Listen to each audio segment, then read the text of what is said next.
Assalamu alaikum. So let's continue.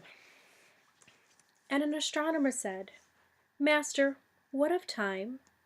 And he answered, You would measure time, the measureless and the immeasurable. You would adjust your conduct and even direct the course of your spirit according to hours and seasons.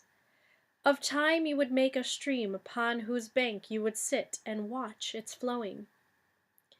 Yet the timeless is in you, is unaware of life's timelessness, and knows that yesterday is but today's memory, and tomorrow is today's dream, and that which sings and contemplates in you is still dwelling within the bounds of that first moment which scattered the stars into space. Who among you does not feel that his power to love is boundless? And yet who does not feel that very love, though boundless, encompassed within the center of his being, and moving not from love thought to love thought, not from love deeds to other love deeds, and it is not time even as love is, undivided and spaceless? But if in your thought you must measure time into seasons, let each season encircle all the other seasons, and let today embrace the past with remembrance and the future with longing. A very, very beautiful description of time. The idea that time is really, people say that time doesn't exist. Well, all that exists is going from point A to B in a dimension of space. That's it.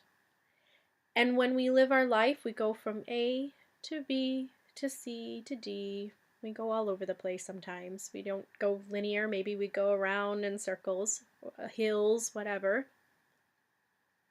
And that's all in a physical space. But we as humans created the number system of time in order so that we can meet up with each other and we can communicate with each other. Because we all had to have a universal system of understanding when certain things would happen in society and time would take place, right? Like, if you wanted to meet a friend at a certain time, we needed to say, at 5 o'clock on the watch that you're wearing, I will meet you at this place. But really, all it is that our spirit, our energy form, is just moving to another state, another place on the physical dimension that we're in. But there's not really time. So time doesn't really exist. All that exists is the ability for us to move around and to move from one point to another. And this becomes our past, our present, and our future. And the way that you move from one point A to B to C really determines the future, because each pathway and each point that you take will determine that path that you make for yourself. And if a lot of those points of point A, B, C, D lead you down the wrong path, away from God, away from doing good things for yourself and for others, well then, by the time you get to the future, you look back and that's all the moments that you had. That we didn't really have time, but we had these expressions of moments in this space, in this physical space. And you chose as a person to do that with your time on earth. So time is really this beautiful fluid understanding of just moving around on this fabric of space we call Earth. We call this known universe. Everything that we can see through a telescope and through pictures of, from NASA, and even that we can take a shuttle and fly around to, that is our known universe. We do not know what lies beyond this universe. And we have an understanding. When people are intelligent enough to understand that God is not a being, but is energy that lies beyond time and space. It's easy to understand how time doesn't really exist, and that all we are is a continuous flow of consciousness deciding what point we move from. And I'm guilty of wasting some time. Even though time doesn't exist, I've wasted moments. I've wasted opportunities. But then, when I really look back on it, I realize that nothing is ever really truly wasted in life, and that everything is a lesson to learn and a lesson to grow from. So it's really important to understand that even though, you may think that you waste time, which I used to believe, or that you don't know how to use your time wisely and things like that. I mean, don't feel like that is so permanent. Nothing is permanent. Everything's temporary, and you always have such ability to change and be adaptable.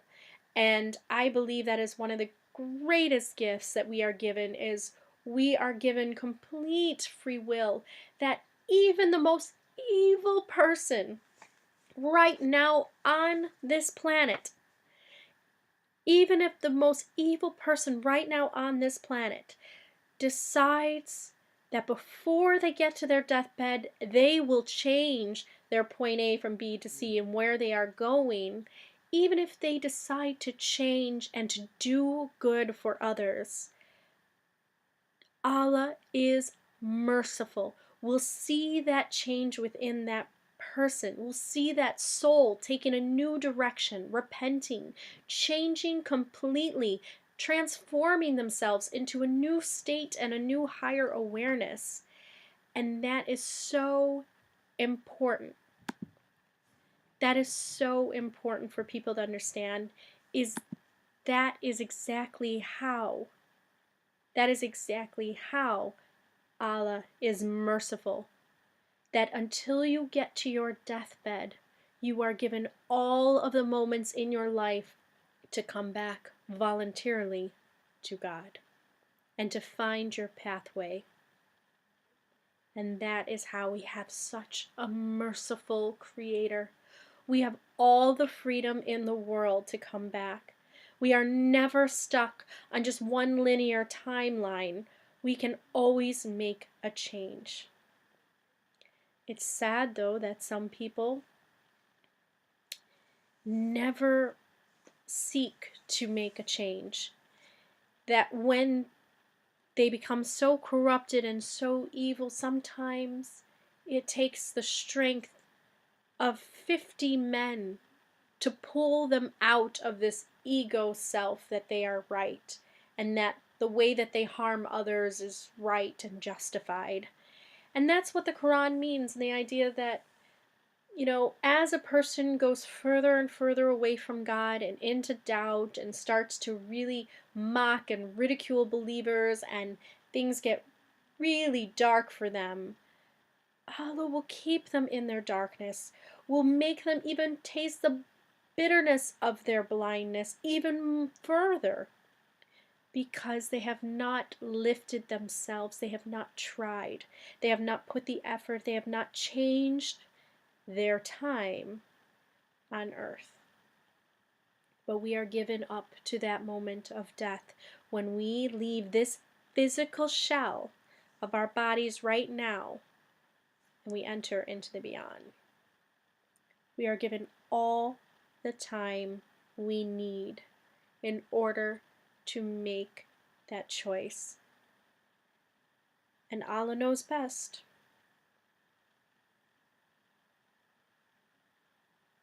So it's important to understand that time is a gift. It is always a gift. And I will say, people who commit suicide, they are trapped in this idea that they have run out of time. They are trapped in this illusion that somehow their life becomes so trapped in that one moment. It's almost like they're stuck in a time loop and they can't get out, and they just circle around and around and around. And I'm not sure what it would take to get them out of that loop. Although I know from a personal level, at one time I wanted to die. I was suicidal about 8 years ago, before I found my faith. I was trapped in that loop. I was trapped in this self-suffering cycle.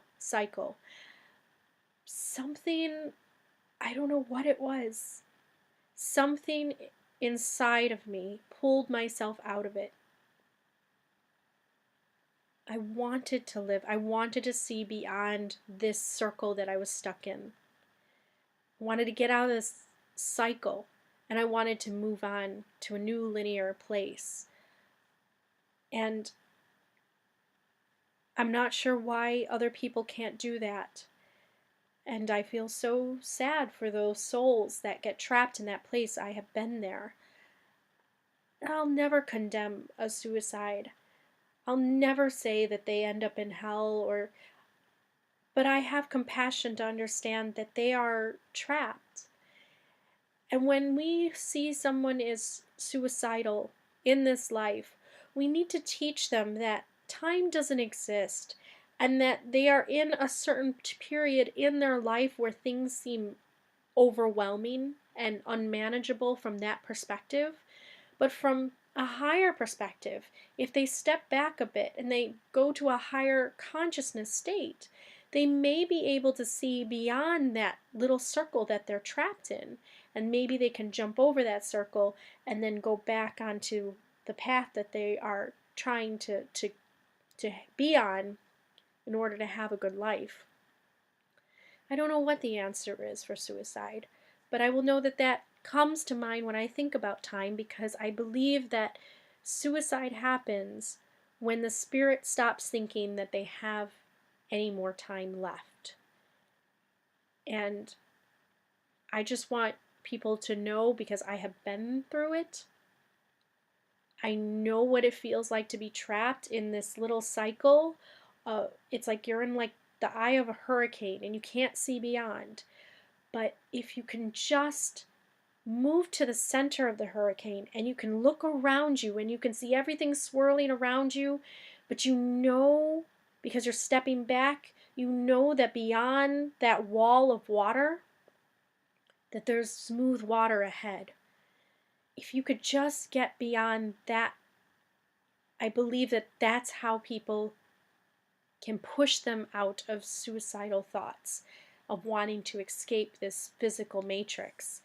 Because I'll put it this way, I don't think that we can escape this physical matrix by just dying. I believe that you only escape this physical matrix by overcoming it spirit-wise.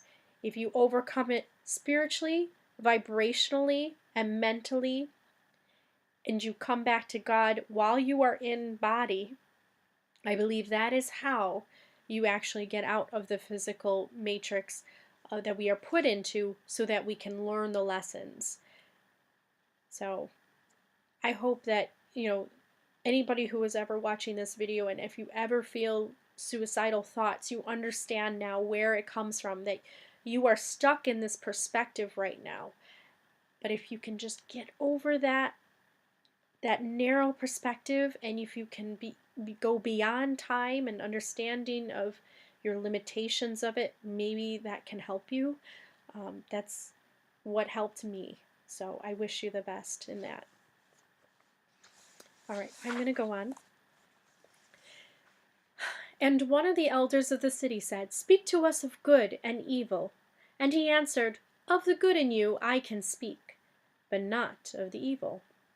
For what is evil but good tortured by its own hunger and thirst? Verily, when good is hungry, it seeks food even in dark caves. And when it thirsts, it drinks even of dead waters. You are good when you are one with yourself. Yet when you are not one with yourself, you are not evil. For a divided house is not a den of thieves. It is only a divided house. And a ship without rudder may wander aimlessly among perilous isles, yet sink not to the bottom. You are good when you strive to give of yourself. Yet you are not evil when you seek gain for yourself. For when you strive for gain, you are but a root that clings to the earth and sucks at her breast. Surely the fruit cannot say to the root, "Be like me, ripe and full, and ever giving of your abundance." For to the fruit, giving is a need, as receiving is a need to the root. You are good when you are fully awake in your speech. Yet you are not evil when you sleep while your tongue staggers without purpose. And even stumbling speech may strengthen a weak tongue. You are good when you walk to your goal firmly and with bold steps. Yet you are not evil when you go thither limping. Even those who limp go not backward, but you who are strong and swift, see that you do not limp before the lame, deeming it kindness. You are good in countless ways, and you are not evil when you are not good. You are only loitering and sluggard. Pity that the stags cannot teach swiftness to the turtles. I want to just pause right there. I felt that so strongly. I understand Khalil Gibran in this point, because he entered into violet consciousness. And that is something that I have entered into recently. I have gone beyond indigo. And although my voice is indigo in the sense that I speak a lot of truth that is going on in the world, my understanding has reached a state of violet consciousness, which is a state of unconditional love and understanding. And that is why I understand Khalil Gibran. Because I will not say that the people who are doing evil on earth are evil or bad in soul. I believe that they have lost their way. They are loitering and they are sluggard, as Khalil Gibran says. They are slow to gaining movement onto the path back to the gardens of bliss. They are loitering back, not wanting to go on the path of gardens of bliss. They are enjoying the physical world and being greedy and living life like kings and queens. And they do not want to go back on the gardens of bliss. Or they see it as somehow limiting to their pleasures on earth. And I will tell them, as Khalil Gibran once did, that those who are awakened and aware do not hate you. We do not hate the people in charge for their evil acts or their greed. We actually feel compassion. We understand where they are coming from in their lower consciousness, because we were once children too.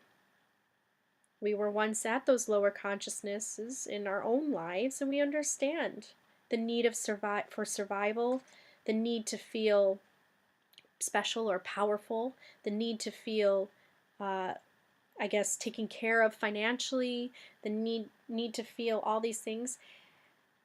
And when you lose your faith in the unseen, and if you don't believe in God, you have a harder time relinquishing those things. And instead, you feel an attachment to the world in a way that a spiritual person would not. And so Khalil Gibran is saying that even the people that are doing these things, not being kind, doing these evil acts, all this kind of stuff, they are not evil. We all come from the same source. They are a part of Allah, of this creational energy that has decided to hang back a little, to be slow in their evolving, to be loitering, to not be ready for change, to enjoy playing on earth and enjoying the riches and wealth and even enjoying a little bit of their power over others. It does come from a place of being lazy. It comes from a place of being slow. The people who are awakening in 2016 are the stags. We are the ones running fast forward into the future, running towards God, swiftly moving fast in our awakening. And it's frustrating for the stags to look back and see the turtles not jumping along with them, coming onto the path where we can create this kind of garden of bliss on earth. Why not? Why can we not live in peace together? It is because we have some turtles that just want to kind of hang out and be slow.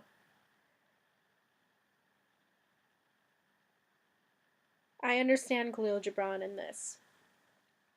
I may get angry, I may get very passionate, but I do have compassion for those that are doing evil acts. I know where it comes from. They are children. They have not grown up. Their consciousness has not been ready to move forward. They are stuck in the lower consciousness levels, and they are babies. So those that enter into a higher conscious level, in a sense, you become an older soul.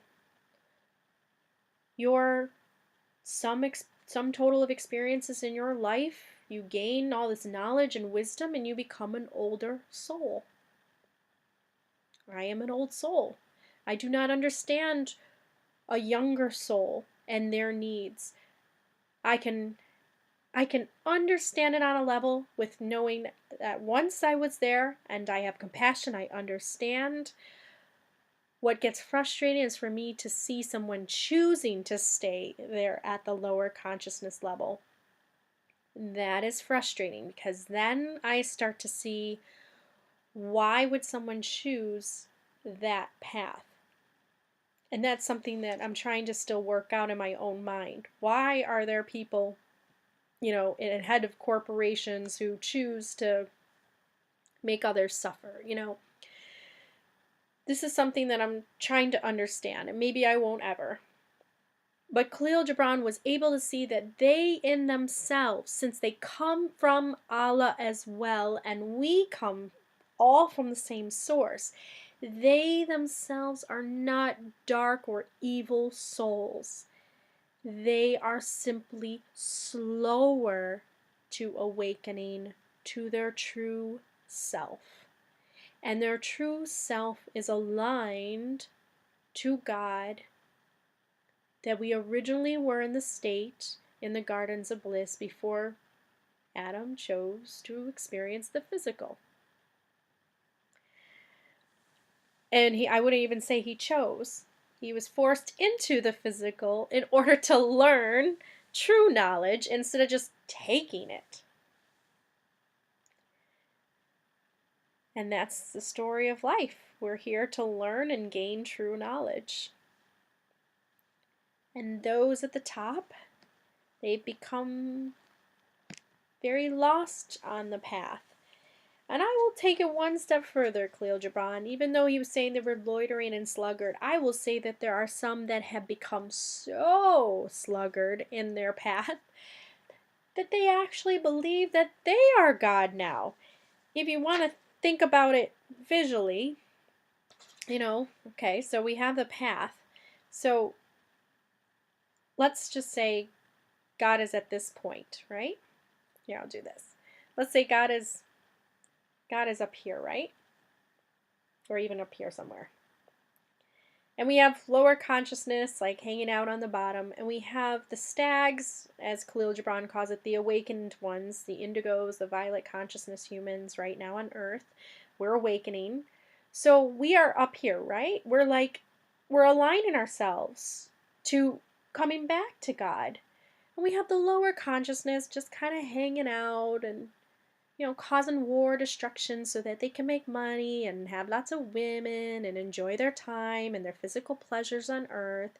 And here we have the higher consciousness, which is understanding that there's far more pleasures than this physical stuff down here.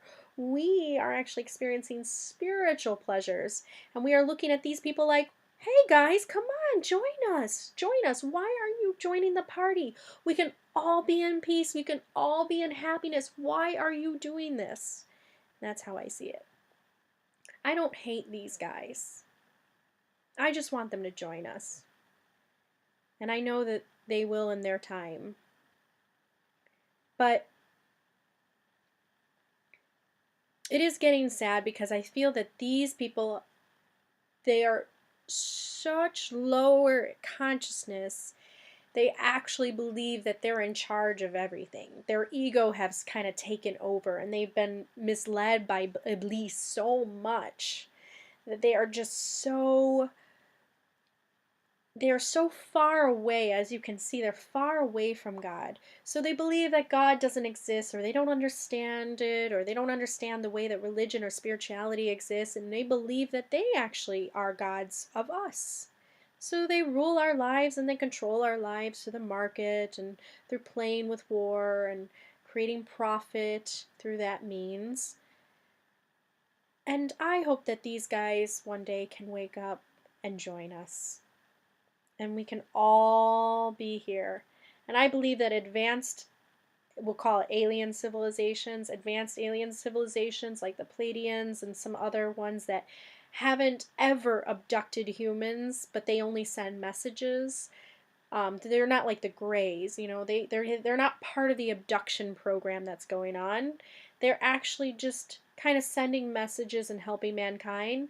They live at that higher consciousness, maybe even somewhere up here. They're very close and very aligned to God and the divine source of us all.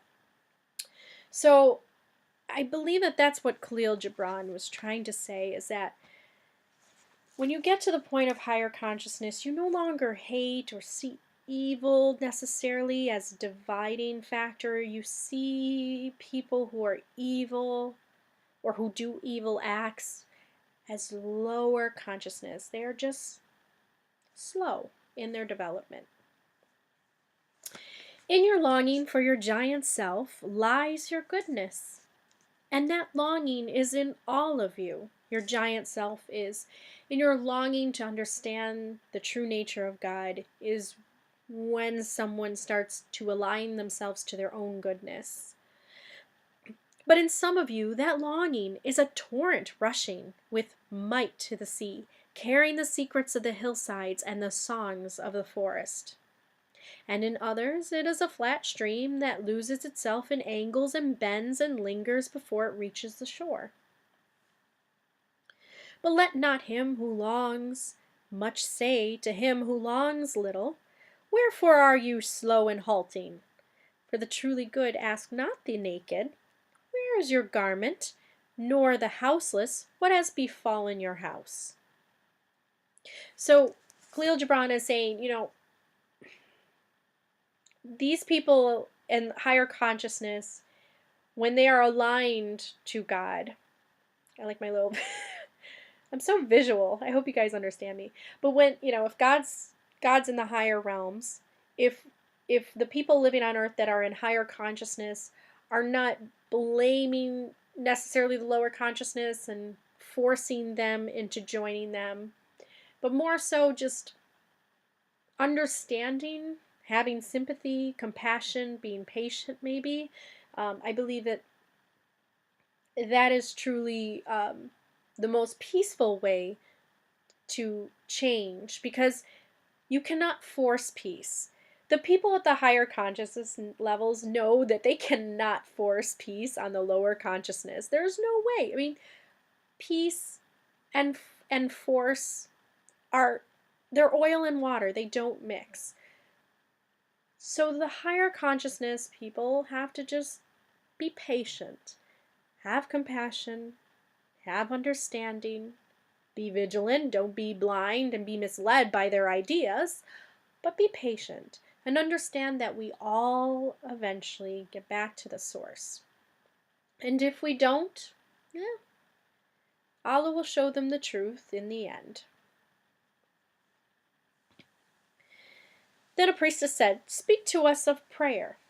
And he answered, saying, "You pray in your distress and in your need, would that you might pray also in the fullness of your joy and in your days of abundance." Oh, that is so true. People should never just pray in their need. Oh, no. Sometimes when I pray, because I pray several times a day, I pray when I feel my heart start singing of joy. I'm so happy to be alive. At certain times, I feel it, and I'm just like, thank you, Allah. Thank you so much for giving me this joy and this experience, and being able to connect with my friends and my husband, and to have this love around me, and to see it and have my eyes open to the love all around. Those are the moments when I open up most and pray to Allah now. I guess I have stopped praying for just things in need, because I feel that things that I need I can do myself. I can put the actions I need to in order to achieve what I really want to. But I will forever remain grateful for the joy to experience this life, even in the hard times. At least I can come back and I can look back and say, okay, that was a lesson I learned. That was hard. Ooh, that was hard, but it was, I'm so grateful for being able to experience that and to receive the lesson that I need and the knowledge I need in order to move forward. For what is prayer but the expansion of yourself into the living ether? And if it is for your comfort to pour your darkness into space, it is also for your delight to pour forth the dawning of your heart. And if you cannot but weep when your soul summons you to prayer, you should spur you again and yet again, though weeping, until you shall come laughing. When you pray, you rise to meet in the air those who are praying at that very hour, and whom save in prayer you may not meet. Therefore let your visit to that temple invisible be for naught, but ecstasy and sweet communion. For if you should enter the temple for no other purpose than asking, you shall not receive. Oh, let me say that again. For if you should enter the temple for no other purpose than asking, you shall not receive. And if you should enter into it to humble yourself, you shall not be lifted. Or even if you should enter into it to beg for the good of others, you shall not be heard. It is enough that you enter the temple invisible. So this is about yourself, that you should never ask for something outside of your own power. That prayer is a way to extend your own awareness and affirmation of what you can do as a person into the ether. And then that brings it into your reality. God gives you the strength to do what you have set out to do when you pray.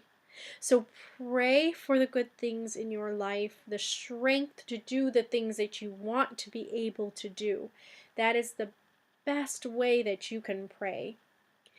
If those things are in service to others, Allah will give you the strength and give you the means and the opportunity in order to do what you want to do, because it is for the good of others. And this continuation of good in creation will expand forth.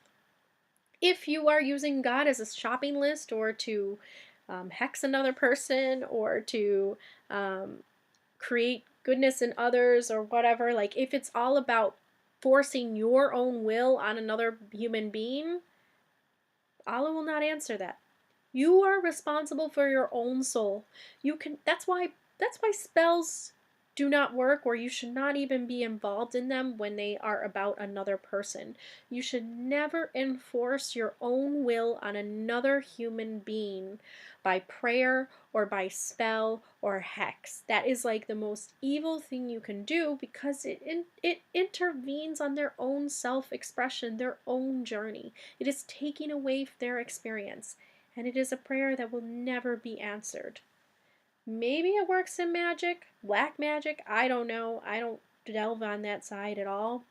But I will say that I can believe that that's why witchcraft, and in that kind of sense of doing spells on others, is something that is a big no-no, because it is not righteous in the act of enforcing your will and your desires and your wants and your needs on another person. You let that person be alone. They have their own journey to make. They have their own choices to make. You worry about yourself.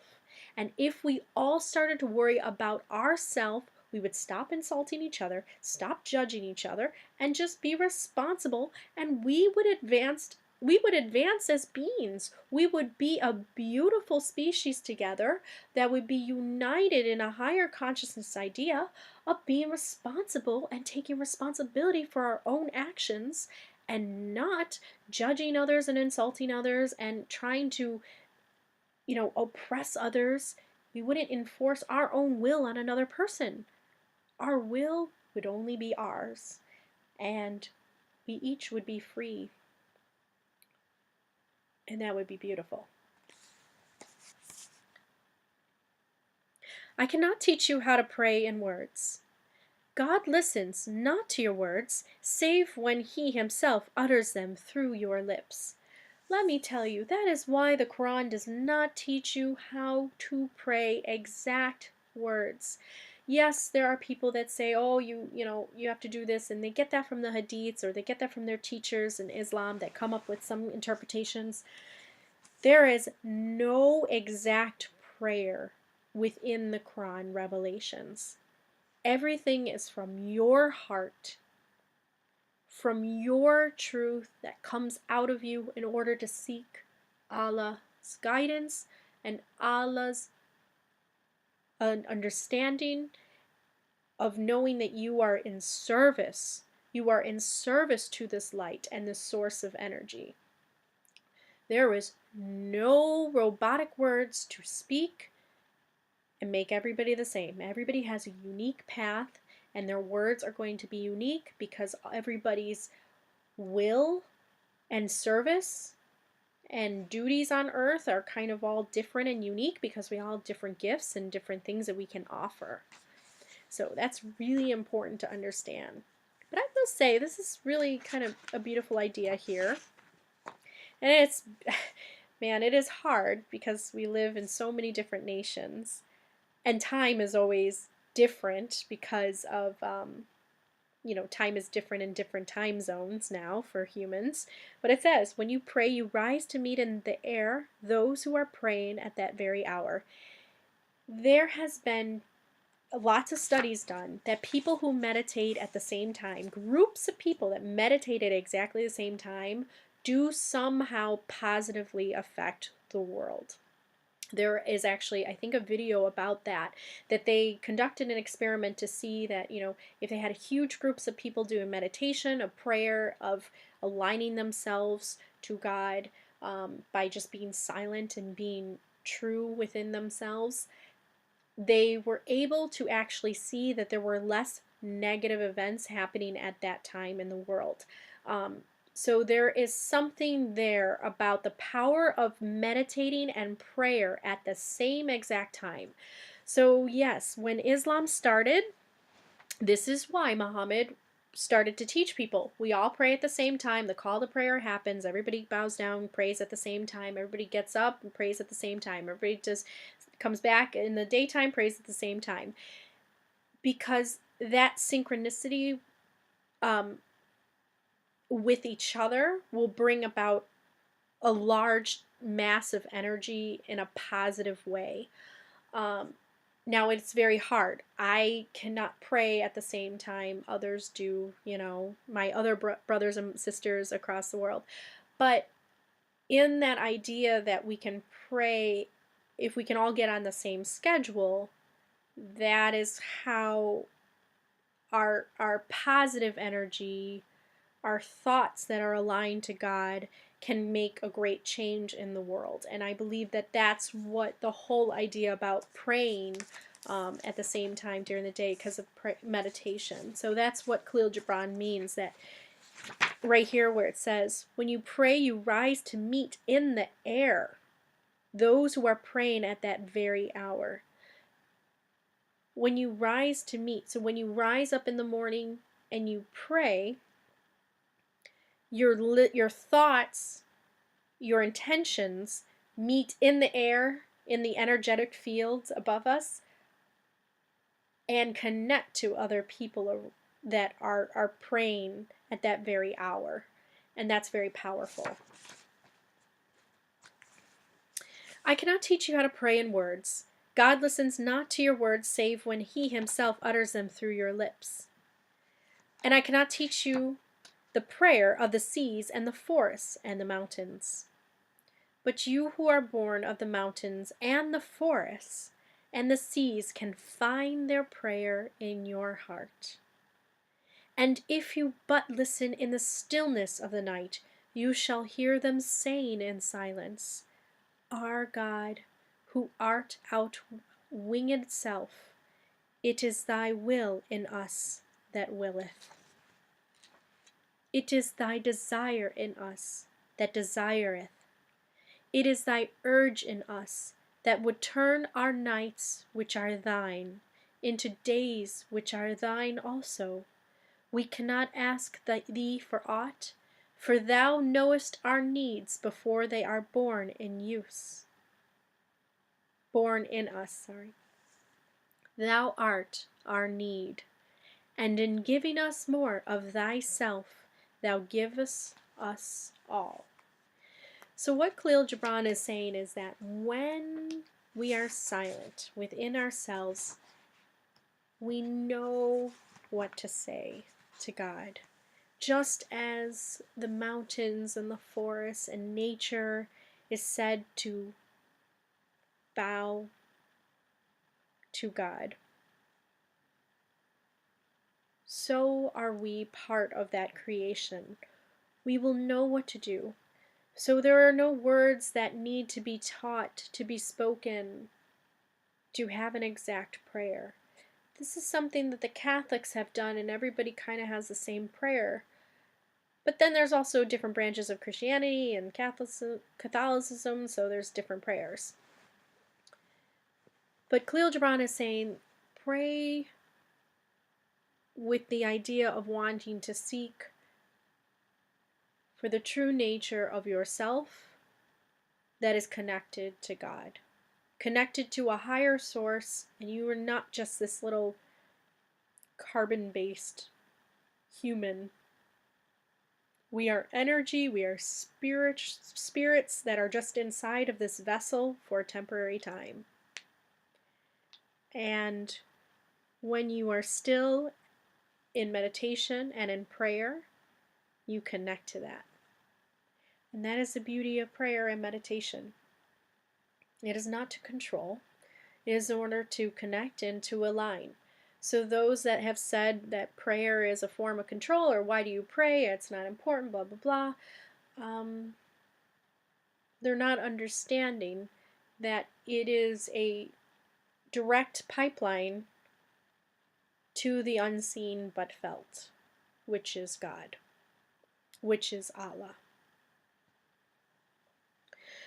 So I'll end this video here, but we are almost done, I promise. Thank you so much for listening, and salam.